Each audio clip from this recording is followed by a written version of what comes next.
Tonight, whether you call it football, or soccer, a German American and a German in America dare to call it foosball. German foosball from an American point of view. Let's add some buns to that hamburger and join them for the Schnitzel Boys Deutschland Hour.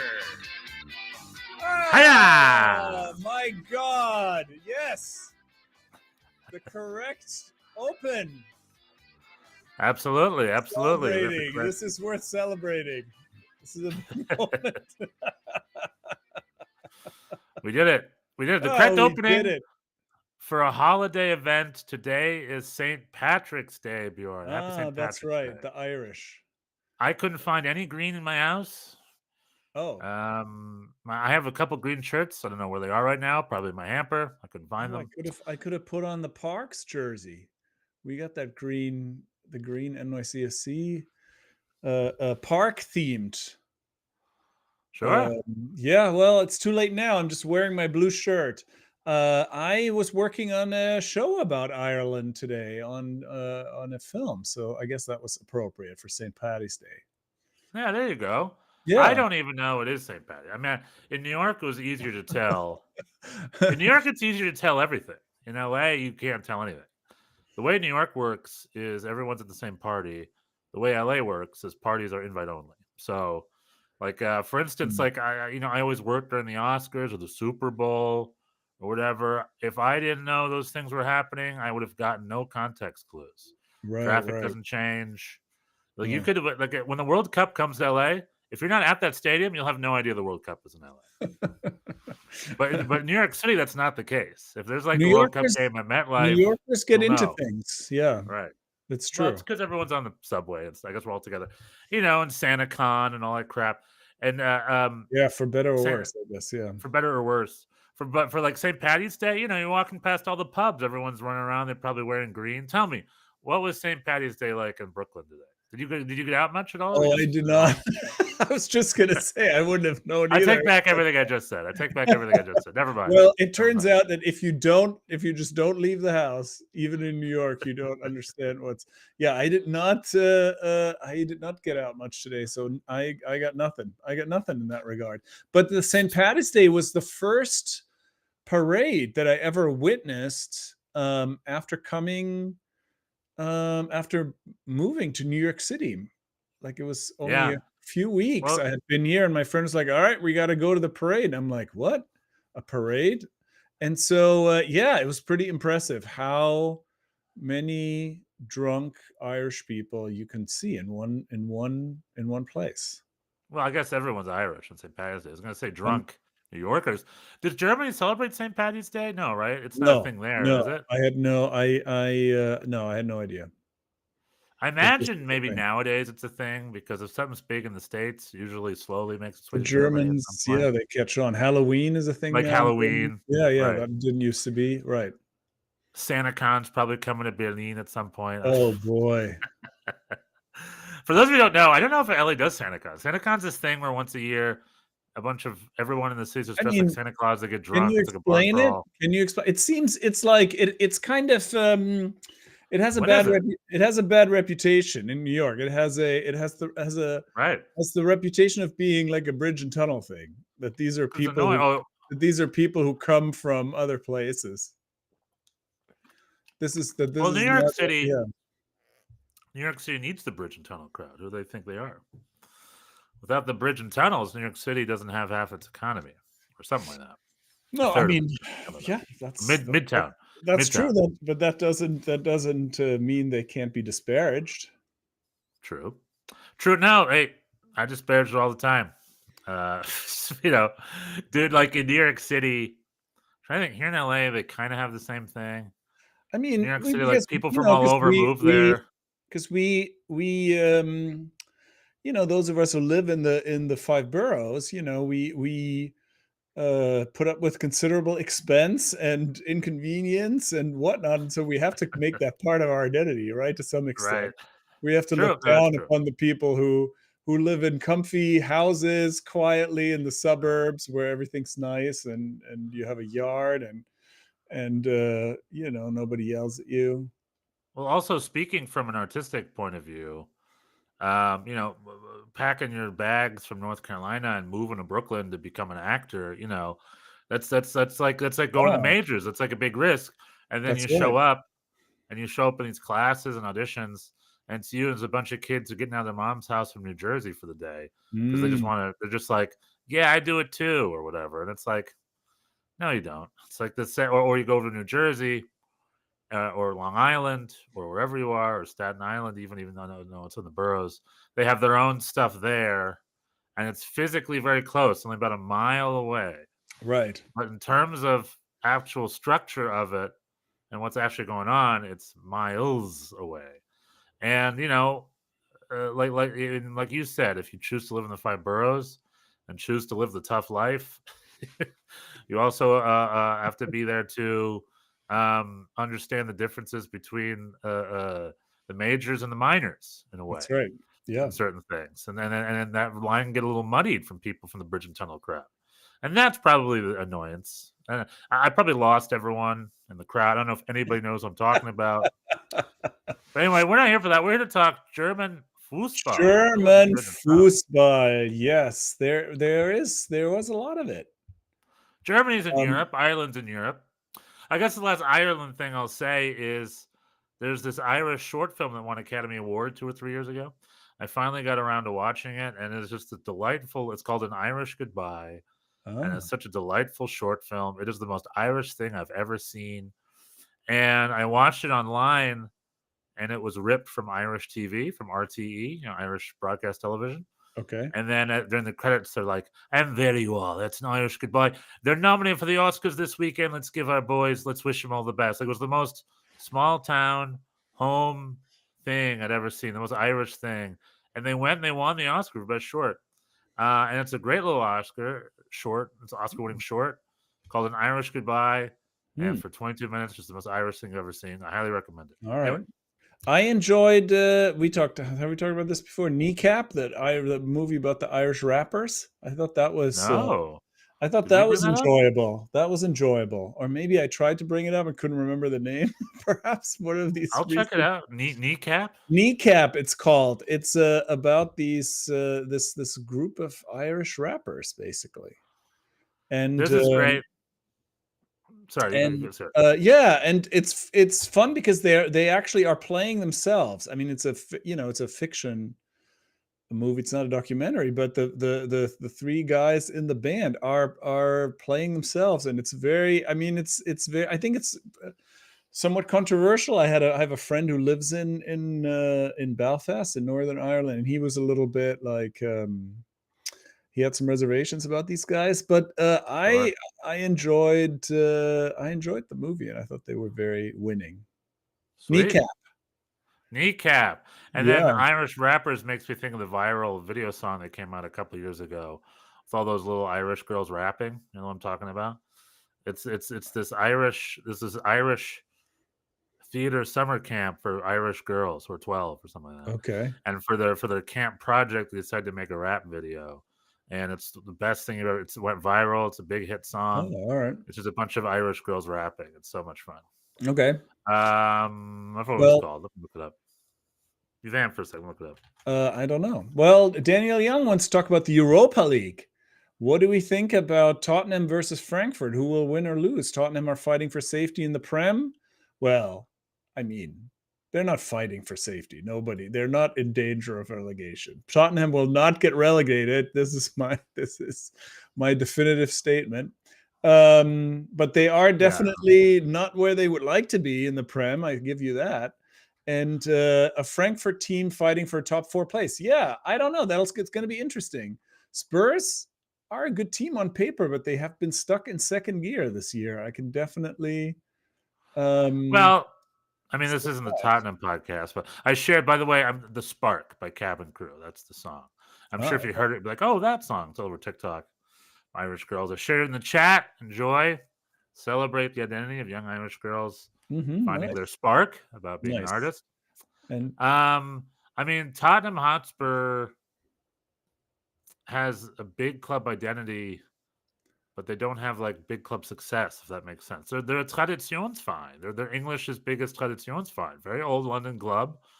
But when was the last major title? They got second place No, the they year have Leicester not. City won the No, Prem. they do not. They don't win things. They're also they have sort of a hipster They haven't fan won base, things in maybe. years. They have this thing. I'm trying to think what the German equivalent. They consider themselves Arsenal's like big rival.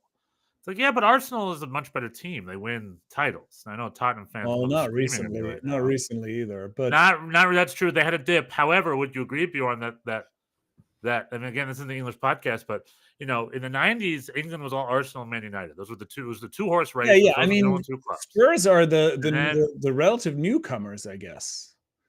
well, they're not even that. What I'm saying is that, and then there was the era of the billionaires. Then it should start with Chelsea, and then the rest, right? And now Man United and Arsenal are falling by the wayside, especially Man United. I mean, they're You this mean close to Spurs? You being mean a history club. Spurs and Man United? You mean? No, Arsenal and Man United. Oh, Spurs fell on the wayside years ago before I started watching before the Premier League started. Oh, I think. Okay.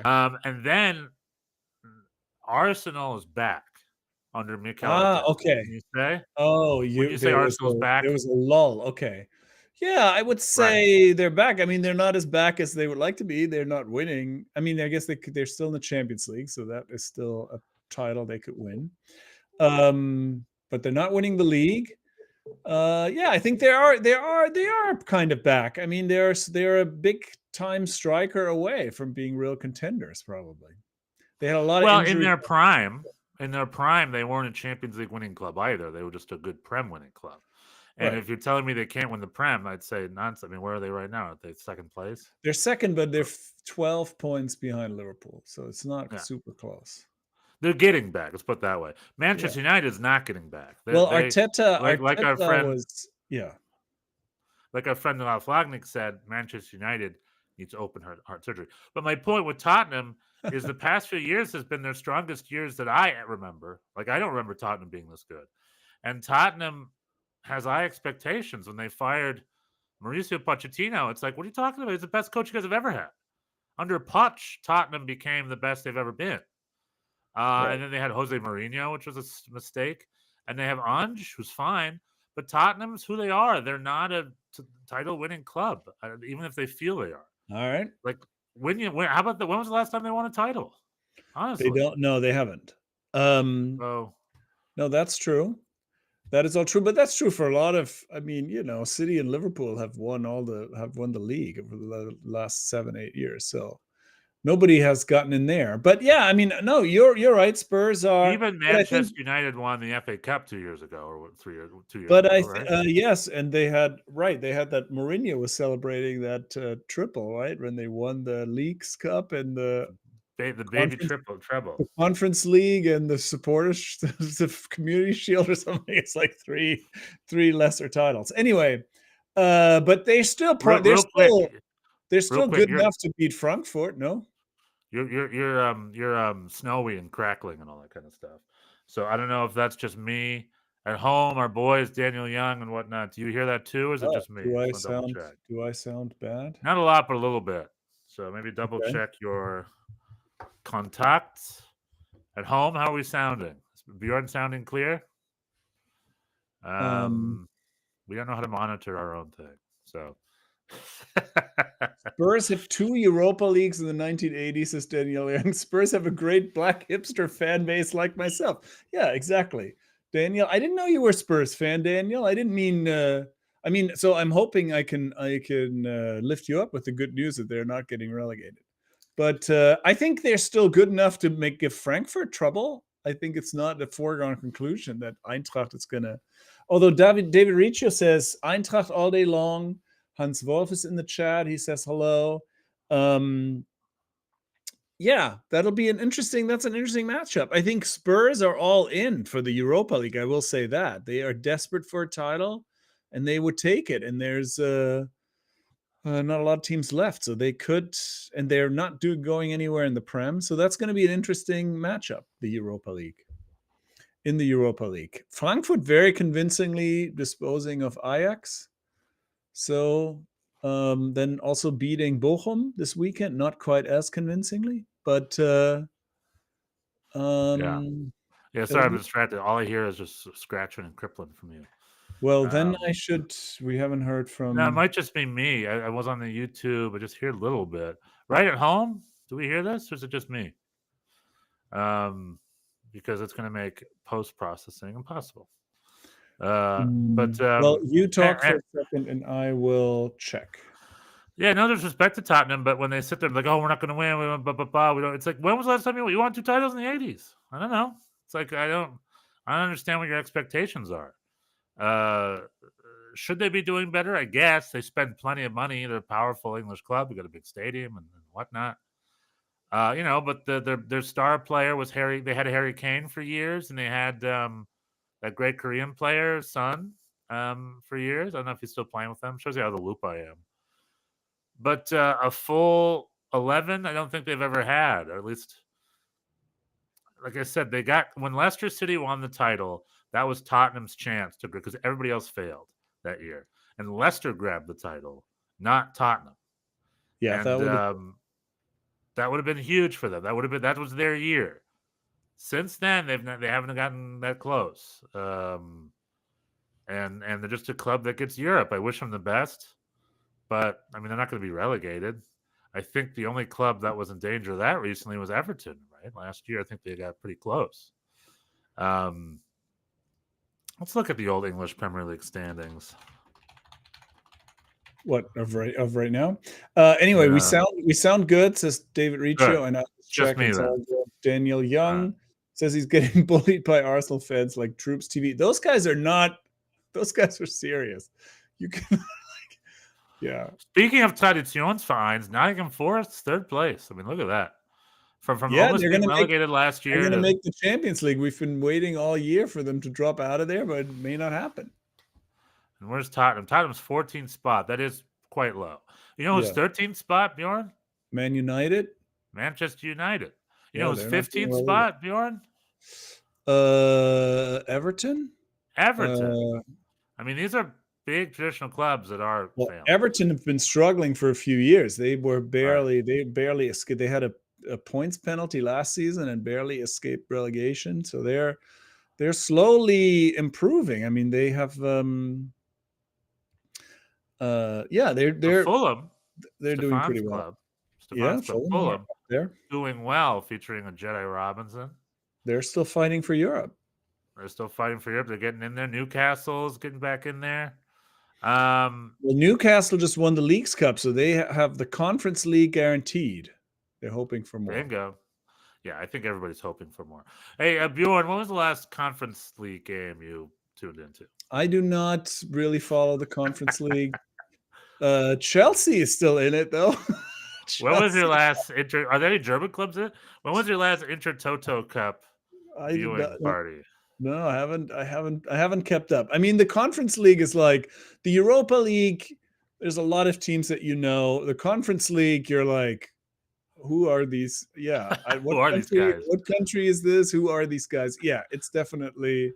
And Chelsea. And then all of a sudden there's Chelsea. But and if Chelsea wins the title, not even their fans will care. I mean, who would care of that club if they won the title? No. If it's your team, you celebrate it like it's the Champions League. That's how that goes.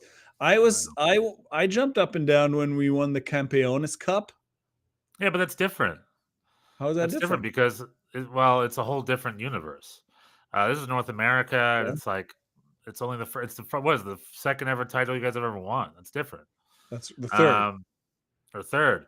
Chelsea won the Champions League, snaking out Bayern München in a smash and grab winner in 2012 in München. Like that, they should be winning They won Champions League with Christian Pulisic. They're a Champions League winning club, and with tradition. Well, okay, I don't think they'll have a parade, but I think they'll still be excited. It's been a couple of rough years for them. I think they would take the Conference League win and celebrate a little bit. Yeah. Well. Yeah. I mean, different titles mean different things. Like, let's go back to Eintracht Frankfurt. When Eintracht Frankfurt won the Europa League, that's huge because what other title are they supposed to win? For Eintracht Frankfurt, them winning the DFB Cup Yeah. where they were finalists. Did they ever win it under Kovac? I know they were finalists Yeah, 2 they years in won a that row, if one I'm not time, mistaken. didn't they? Or was Maybe, that yeah, or perhaps. maybe I'm remembering that Europa League final. Did they lose to Dortmund in the final? Is that what I'm remembering? Because Pulley won the DFB Cup. Anyway, if in the chat, if you have better memories, let us know. Like when I was at the Mainz Frankfurt game 2 or 3 years ago when Eintracht Frankfurt were a week away from being Europameister, or they just finished it or something. It was coming up, and the whole fans were like, wir sind Europameister," that kind of thing. That's a lot of fun. Like because that's for Eintracht Frankfurt, that means a lot, right? Right. That's what that title's for. So for different titles have different meanings for different clubs. And I would argue that if Chelsea, like when Manchester United won the Europa League and they won the League's Cup, and when they won the FA Cup, their coaches got fired. Certain teams, after Bayern Munich wins the league title, their coaches get fired.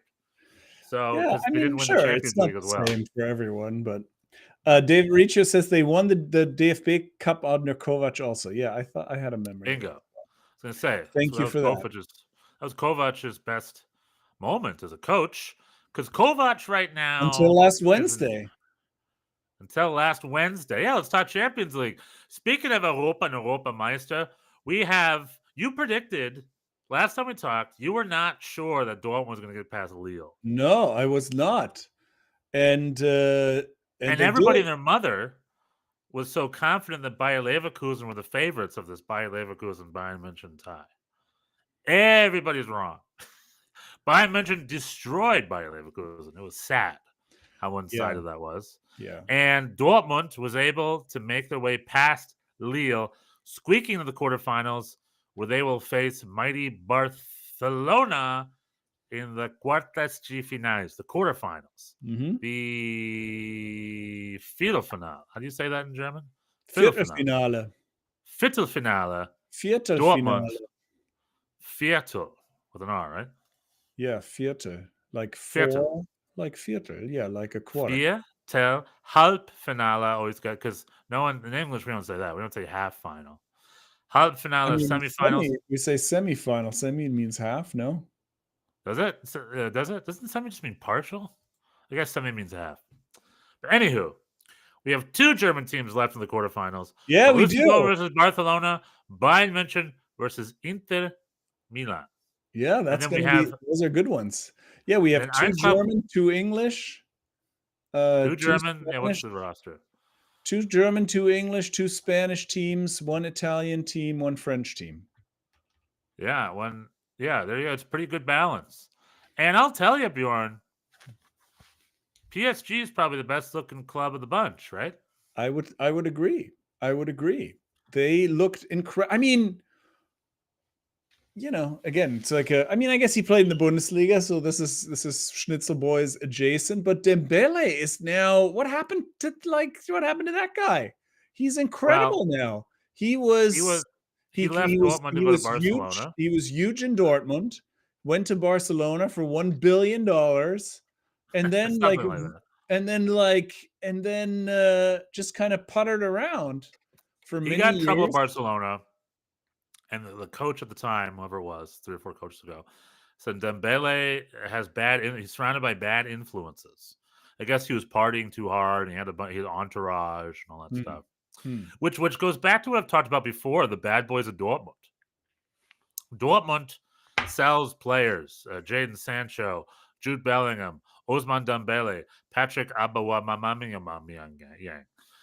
and all of these guys. Oh, you mean Aubameyang? Okay. Aubameyang. And all of these guys later in their clubs, I hear stories about them partying a little too hard or not being focused enough. Right? This is a weird thing. Giorena fall into that category, perhaps? He might secretly. That's probably why they can't get rid of him. He doesn't party hard enough.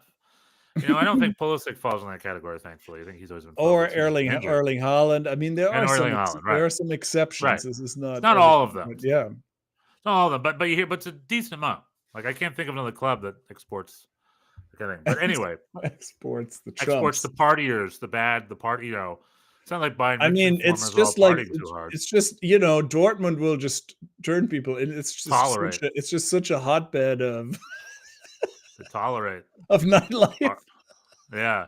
The I think Dortmund when nightlife people is just irresistible. It'll just turn choir boys into. I was gonna or the opposite. The minute they leave Dortmund, they're like, "This Oh, place oh, has it's nightlife," and they just partake it too much. oh, they're on withdrawal. They're Oh, on I see. withdrawals. That makes more sense. They Yeah. get out of Dortmund. They're like, oh, finally, let's go. But anyway, Where's the club at? Where's the party at? where the party at? Where the party at? Ousmane Dembele made his way to PSG, and what I'm loving is PSG got rid of all their stars. Their worst performances were under one Lionel Messi. Neymar was there, and they go to Kylian Mbappe. They got rid of all the prima donnas, which I love, by the way. PSG's biggest problem, and Kevin Trapp, by the way, I think left PSG for that reason. The great goalkeeper Kevin Trapp went to PSG, and I think he left being like, no one's there, like they're all partying, no one's disciplined. Like he hated it. The club ruined Julian Draxler, remember him? And then they all left. They're finally all gone, and I had a sneaking suspicion that would be good for them. And now here we are, PSG, with just a good balanced squad of 11, is playing some really great football under Luis Enrique, featuring, like you said, a revived, maybe a focused, a more mature Ousmane Dembele, former Borussia Dortmund star. He's like a legit Ballon d'Or candidate. He scores in every game. It's incredible. He was so good in this game. I mean, he's definitely legs, doing really. better for. He's definitely doing better for PSG than Kylian Mbappe is doing for Real Madrid. This season, I think so. I mean, it's like he's finding his way, but I think he's doing all right. They're up but I there. am legit. I would be happy if PSG won the title this year, simply because I support football as a team sport. I support humility, being humble, and I would love it if after years of Zlatan and David Beckham and Kylian Mbappe and Neymar and all that crap of them being a part of them, finally getting rid of all of them is the year they finally win the title they want. All right.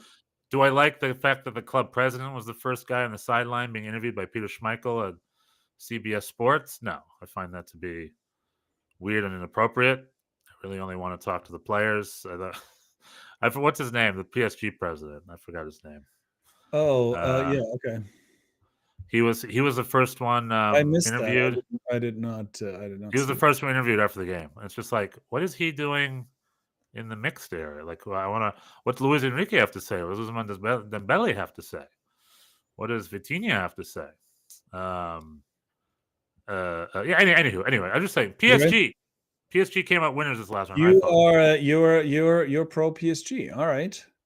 Yeah, I mean, I thought that was definitely a one of those matchups where you thought, whoever wins here is going to have a good chance to go all the way. And it was funny because the first game Liverpool kind of was struggling and PSG were dominating. Liverpool ended up winning, and this was a little bit turned around. It's like Liverpool seemed really good but couldn't score, and Dembele had that early goal, and it went to penalties. The two top matchups went into penalties. The Atletico against Real also, and Real survived in penalties. And so those are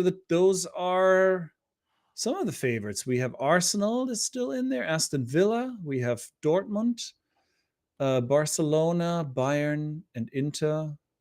So Aston Villa quietly having a good tournament, but I believe the quarterfinal amazing. Like they're going. Aston Villa's in the Champions League and they made it to the quarters. I mean, amazing.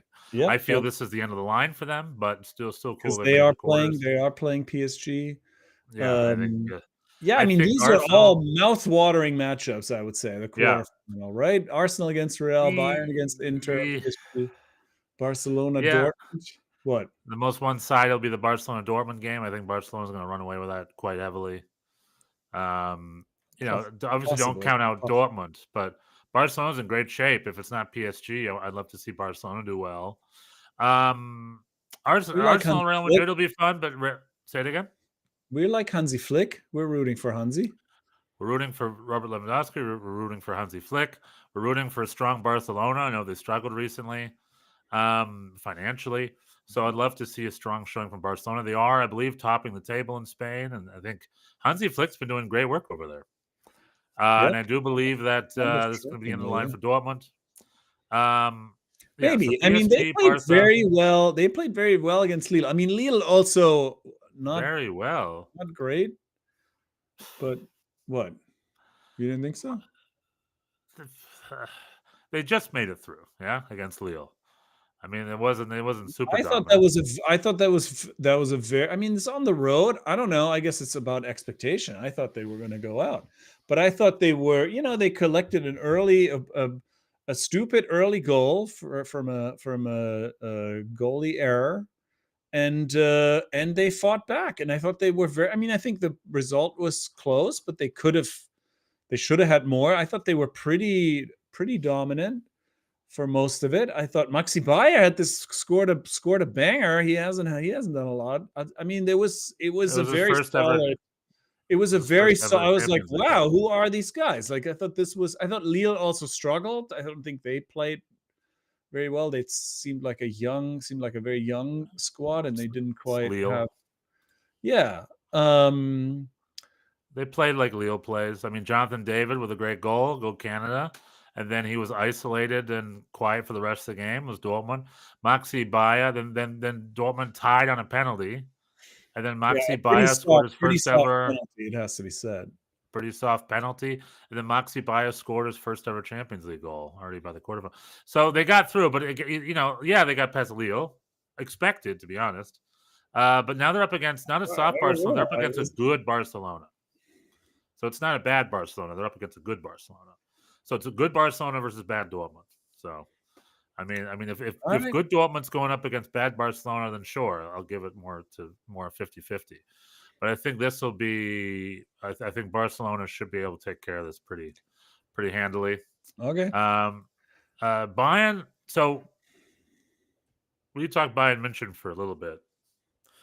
The big thing with Bayern München is they were sailing. However, Manuel Neuer is out for the foreseeable future, and the young whippersnapper UrBIG is now in goal, and he's very young, and it's just too much pressure on a young goalkeeper, and they're entering very, very important stretch of their season without their team captain, veteran goalkeeper. And I think that throws a wrench in the gears of what I thought was going to be a pretty easy coast for the rest of the Bayern München season.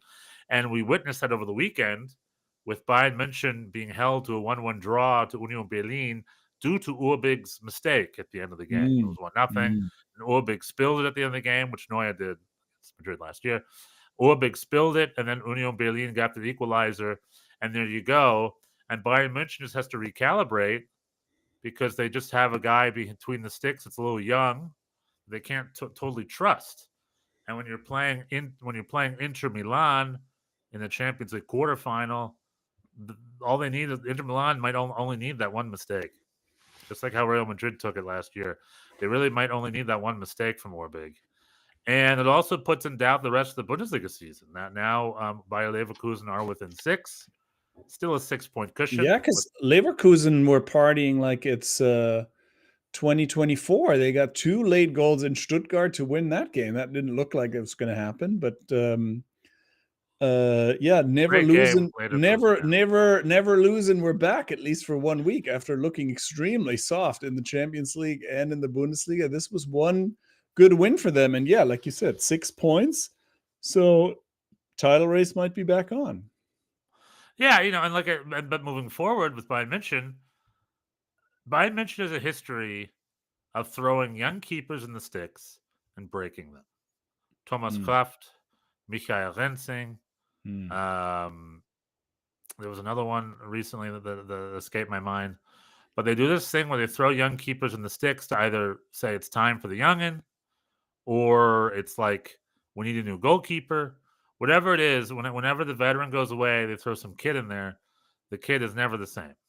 You always find them, in the Bundesliga, it's fine in a few years. Nothing against, no shade to the Super League, the Bundesliga, it's fine Super League. Yeah, exactly.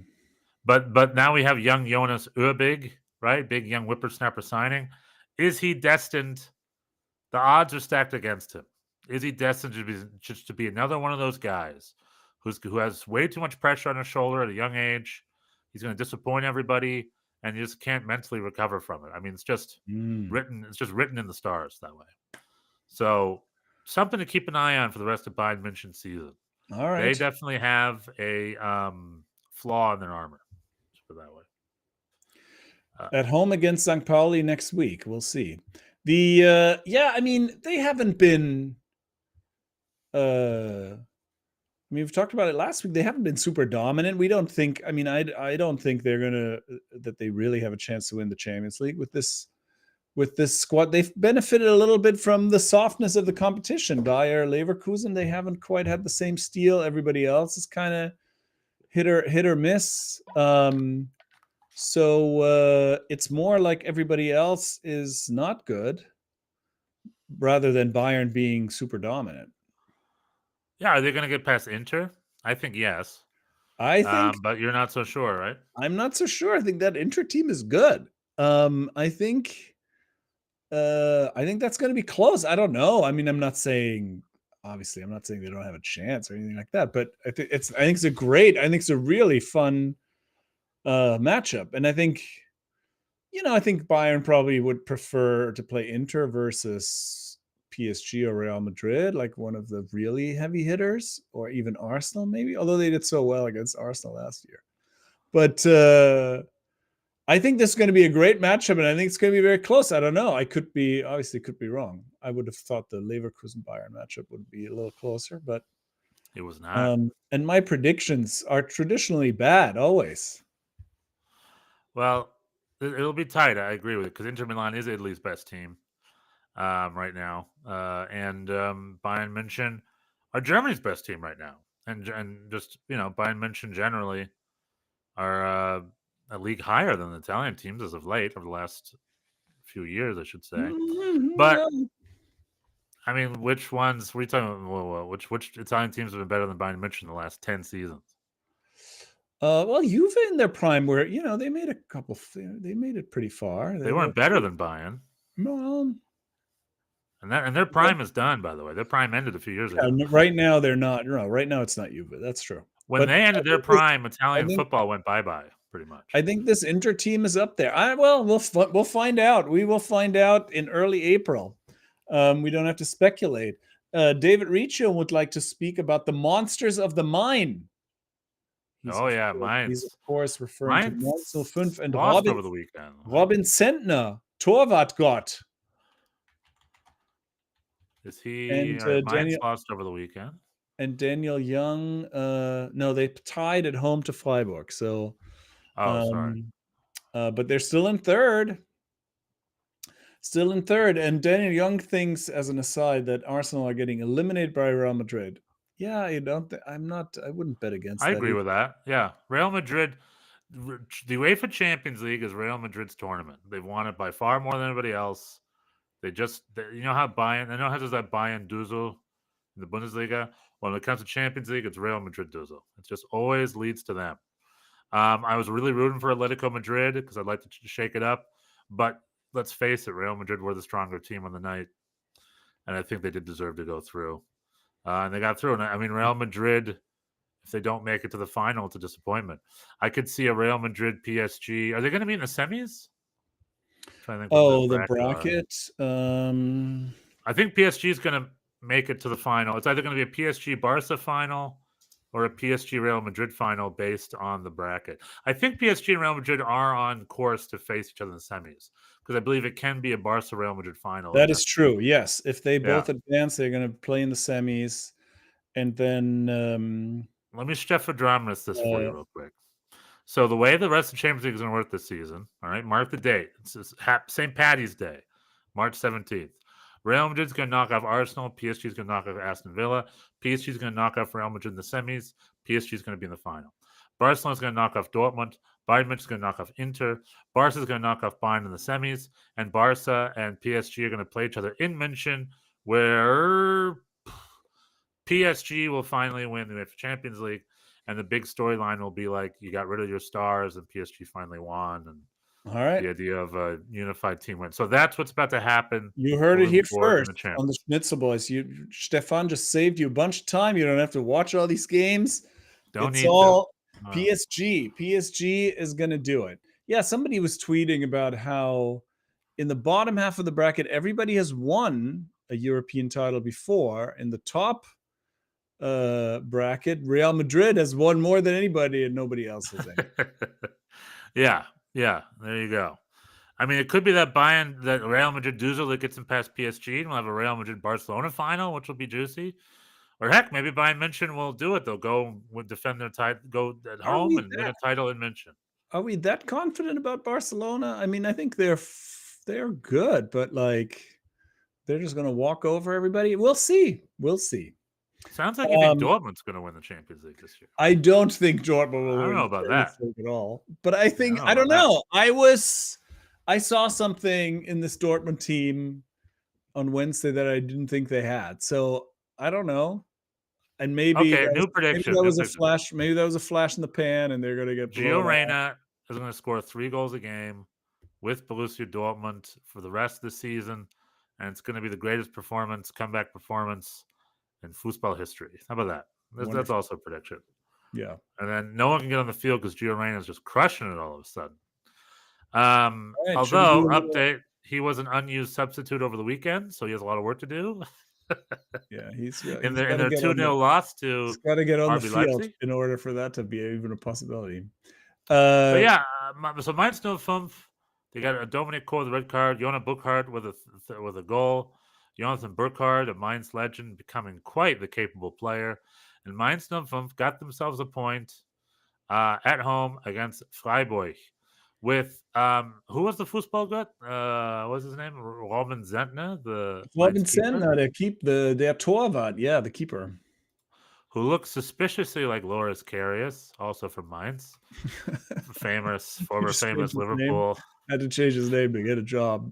Had to change his job. You want to talk about rebranded himself? You want to talk about Belize for a minute? Please, please, let's talk Belize. Please. Daniel Young says, as an NYCFC fan, MLS Cup and Campeones Cup was amazing. Yes. Oh my God, yes.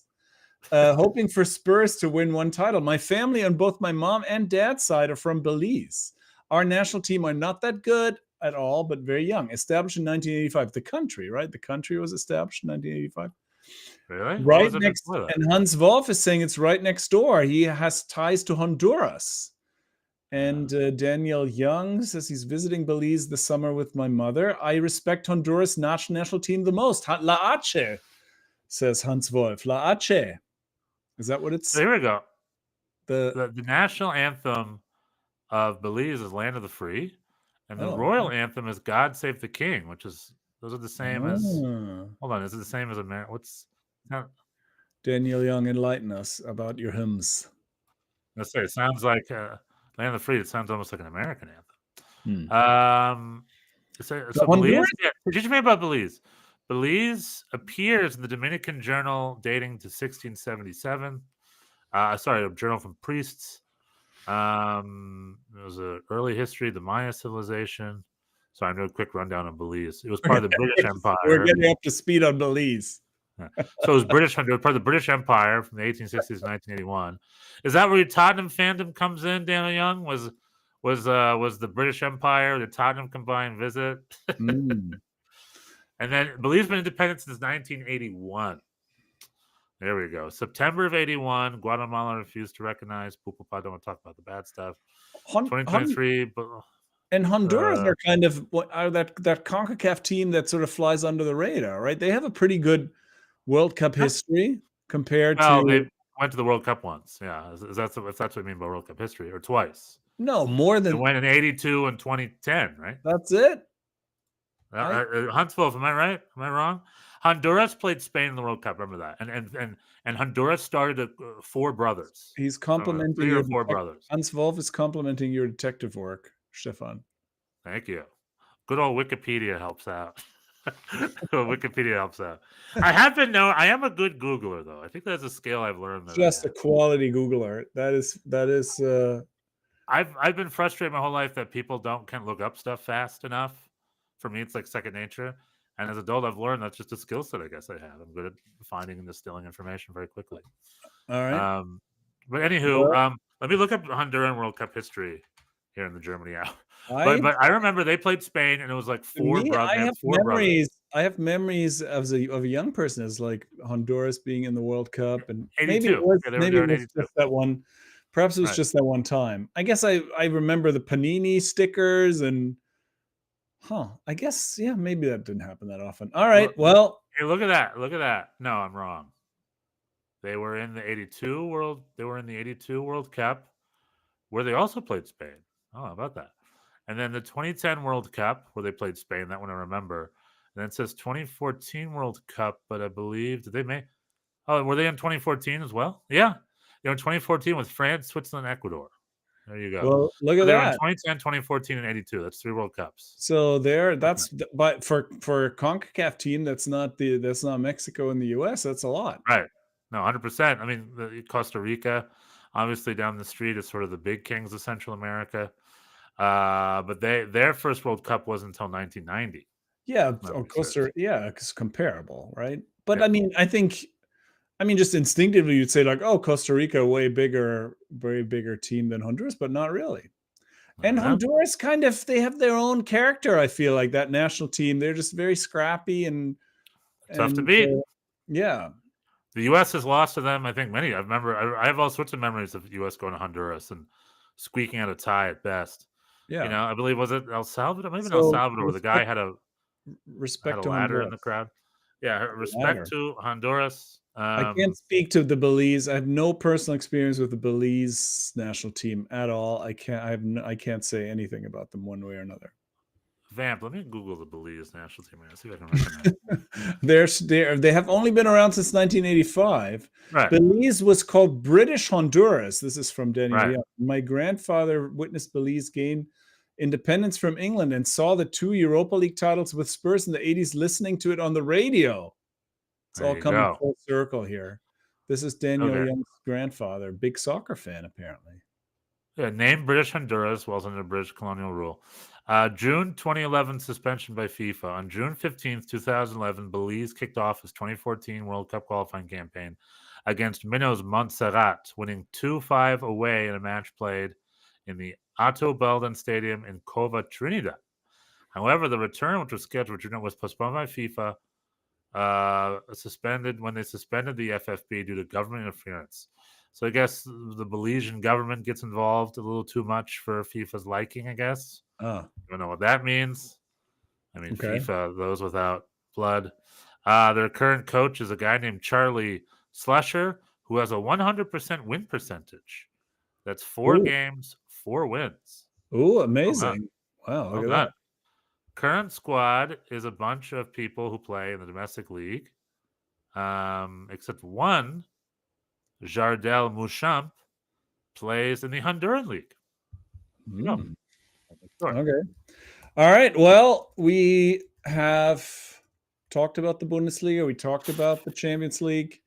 Bochum lost at home to Frankfurt. I thought maybe on short note rest we could get something, but it was a little closer than the result would suggest. But I mean, Riccio, do you feel Mainz will make the Champions League this year? Are they going to stick with third? Do you believe it? Will Fußballgott Robin Sentner, who do you feel he's being overlooked by the German national team? Stefan Ortega is being called in, who's a bench keeper, right, for Man City, if I'm not mistaken. Yeah. And Oliver Baumann's being called in over him, and Alexander Nubel's being called in over. Fair amount of time. We have some Mainz players got called in, into the let's look at the squad here. Into the squad. We have what I will say is, under Nagelsmann has done what I hoped would happen. Nagelsmann does a really good job calling in people in form. You know, in the past, it's been a lot of like German national team regulars that used to always get called in, even if maybe they're not even playing with their clubs. You know what I mean? Where Nagelsmann's like, no, you have to be in form and good to go, or else you're not on the squad. And like his squad changes quite a bit. It's got a lot of younger guys. He does not care about your club. You can come from any club. Yeah, it's not a Bayern München mafia. You know. So this is Nadim Amiri and Jonathan Burkhardt. Yeah, Burkhardt deserves it. Good for him. Where's the Here's the latest call up. Also, just today came out a beautiful new German shirt, jersey that I didn't immediately pull the trigger on. It was all sold out. When 2 hours later, I was like, "Huh, I should take a look at this." So that's, I mean, I don't know. We don't often get into that, but yeah, good. So let me read the squad real quick. Striker is Jonathan Burkhardt, which, you know, how often is this his first call up? Yes. New.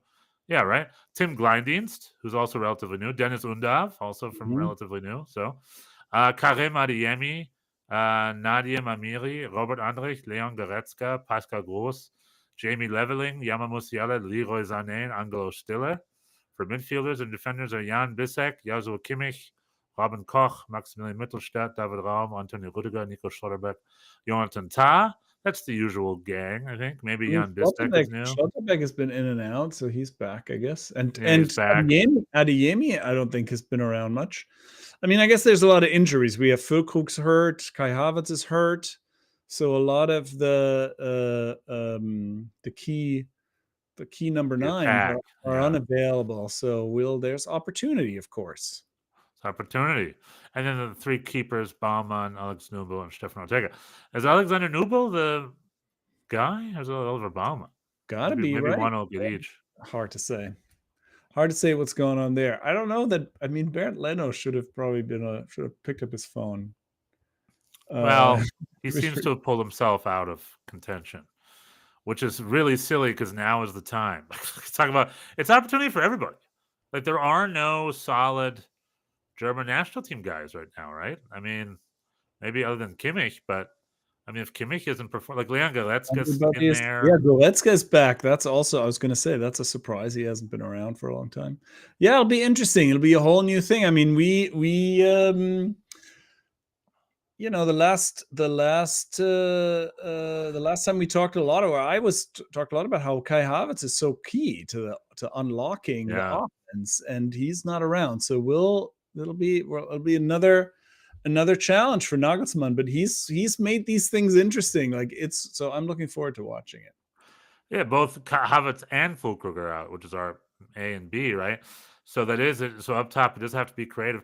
But yeah, like Maxi Baya is not in the squad because he hasn't been performing. So, you know, his goal notwithstanding, scored one good. He's out of form, so he's not getting called in. He hasn't started. He's been, it's true. Right. It's true. But Nagelsmann keeps the players honest. Daniel Young says Belize's greatest national team coach was German. He had 9 clean sheets, and he's brought Belize to the 2011 Gold Cup. David Riccio wants to know if I'm still suspicious of Bo Hendrickson's hair. It's too fluffy. I don't know. It's weird. It's wavy. I'm not sure. I mean, it has that Scandinavian vibe. I guess he's doing his thing. He's very successful. I mean, but let me look up. Daniel Young wants to know, did Füllkrug win a Conference League with West Ham United? I believe that was before Füllkrug. He would have been on the bench either way. I don't think he was. This was before his arrival in West Ham. If I'm almost 100% sure that was Daniel Young. I see no German head coaches of the Belizean national team. He says their best head coach was German. Do you remember his name? Perhaps. Well, Graves was German. I don't see anyone listed. There's a guy named Richard Orlowski who's Polish American. That's German, I guess. That's the closest to the German I can see here. Anyway, what? Usually you have to say something after that. Well, it sounded like you were going to say something else. No, I guess I was going to, gently point us towards the exit here of the Germany hour. Germany v Italy. How do you think they're going to do, Bjorn? We got Germany v Italy this week, Nations League. It's our boogeyman. How are they going to do? It's our boogie team. That's right, and they've got them twice, home and away. They've been bad. We're gonna win. We're gonna win one and tie one. Sure, I like that. I think that's it. I like that too. I think win and a tie and Germany gets through this mysterious Nations League. I don't really get what should look up the Nations League. Is this the semifinals? What do we got here?